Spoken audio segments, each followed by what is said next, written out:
efficient type of offensive game. What did it take defensively, and kind of who led that charge? I guess AD aside, or featuring AD, that allowed you to get a win like this. That was a bit of a muddy game. Yeah, it's to be expected coming off 3 days off. There's one thing when you got controlled pace and controlled actions in practice, and you have film study and doing a lot of walkthrough, just talking out loud about a lot of different ideas and coverages. But to get out there against live bodies, especially this team, even though they're without Joel, still a formidable ball club. A lot of talent, a lot of firepower still over there, and we knew it was going to be tough. With Maxey, Kyle Lowry, one of the best quarterbacks the NBA has ever seen. Obviously, Tobias is who he is. Kelly has been playing unbelievably. Obviously, Buddy Hield, all those guys. Mo's been playing great for them in that role. Paul Reed. So we knew we had our hands full. Nicholas Platoon, all those guys, man. They're really savvy pros, very experienced vets. And so we just wanted to make sure our defense remained consistent.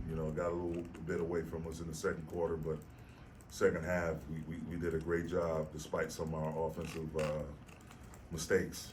Turning the ball over, missing point blank shots. Playing up against the shot clock a bunch. We were able to still sustain our defensive effort, and it came from a little bit of everyone. Spencer was great. Cam, Max chasing Buddy around. Obviously, AD at the rim. Bron being shifted in place early. Just everyone. Everyone gave a good team effort defensively. Darvin, you guys came out after halftime thinking had turnover right away to start the third quarter, and maybe in the past that would have taken you guys out of your defensive intensity.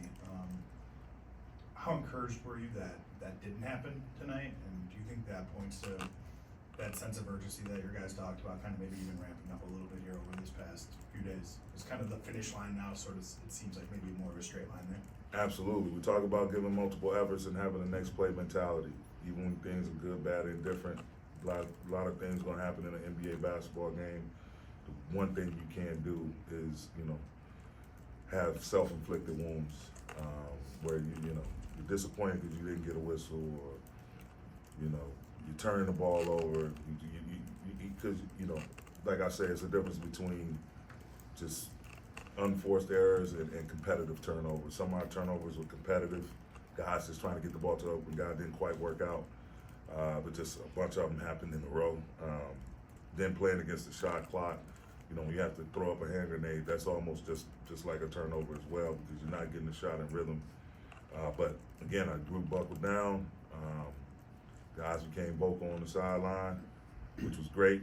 The dialogue, we've been preaching that all year, and it's really been at a high level here lately. Just us talking things through and not imploding, just trying to figure it out. That frustration needs to be, the prelude to focus. It's with human nature. We get upset, angry about mistakes that are being made, but you can't wallow in that emotion. You got to move forward quickly in order to still sustain yourself and come out on top of a game like this.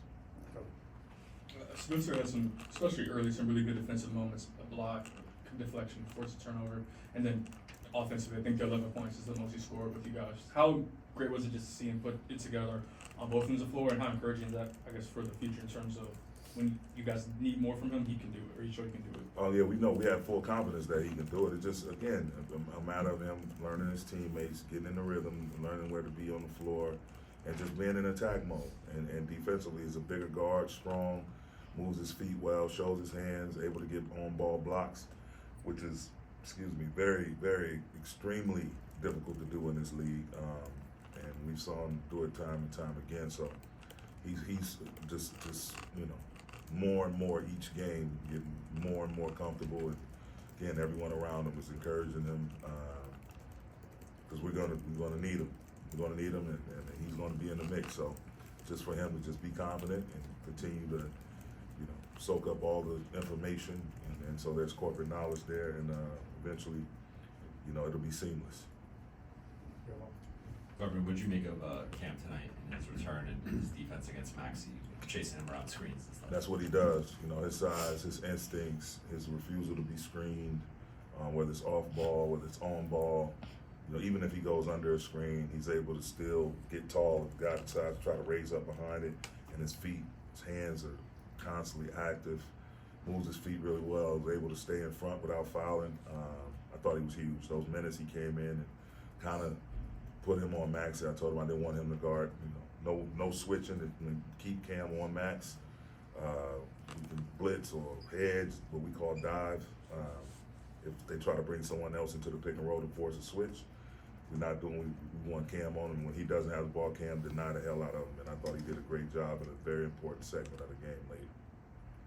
Yeah, short question. Yeah, good. Cover that.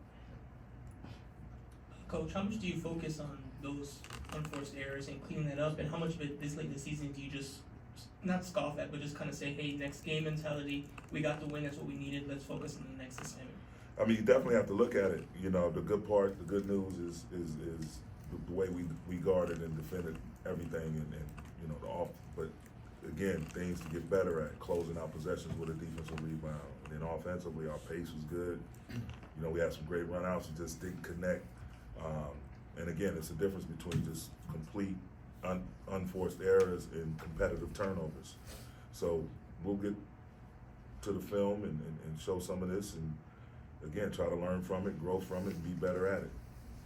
Last one, Kobe. Darvin, just two quick ones for you. Torian, you expect this absence, I know it's personal reasons, to extend beyond today, and with Jalen, just how do you feel for him after having TP will be back on Sunday, and Jalen with the back surgery, just how do you feel for him? yeah, he's good. Everything was successful. Everything went well, and just start the process of getting back, back to his normal self. Thanks, Coach. Thank you.